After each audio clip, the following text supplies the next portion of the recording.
Hey there, if you're watching this, thank you for watching it. This is my message to the truckers that started out in just Canada, but really are now around the world. And I just want to show my support to you. And I think what you're doing is very important, and the way that you're doing it is very important. Peacefully, happily. The thing that they don't like, and the thing that is a threat to them, is that you've questioned their authority. And to them, that's violence. To them, questioning their authority is violence, because the only way that they can regain their control is through violence. So they know that at the end of the day, they're going to get their way and it's going to turn violent.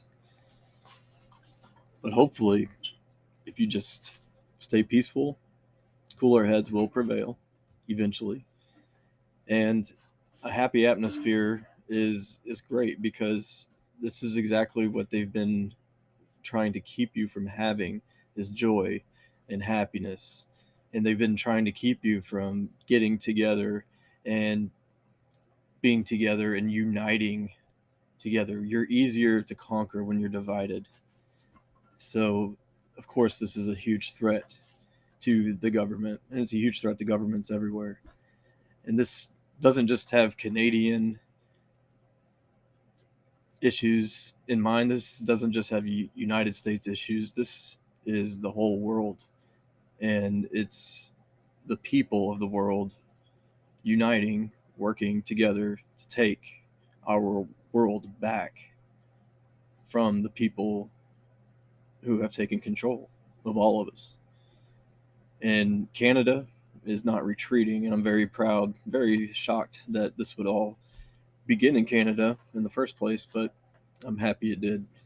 And I'm very proud of everybody that's involved, and I just ask you to stay strong, keep the faith. Remember that your rights are given to you by God, not the government.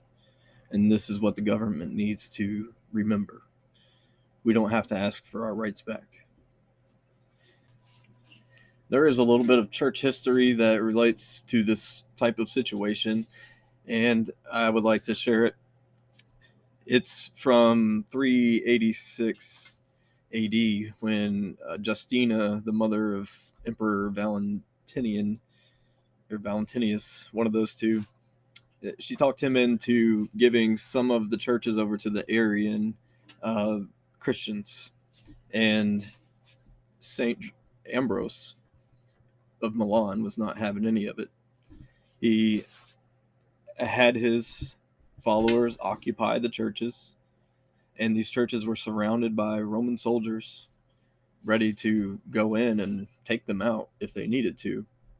But the occupiers just occupied the churches, and they prayed and they sang hymns and read psalms, and eventually the Roman soldiers just went away and they refused to do anything about it.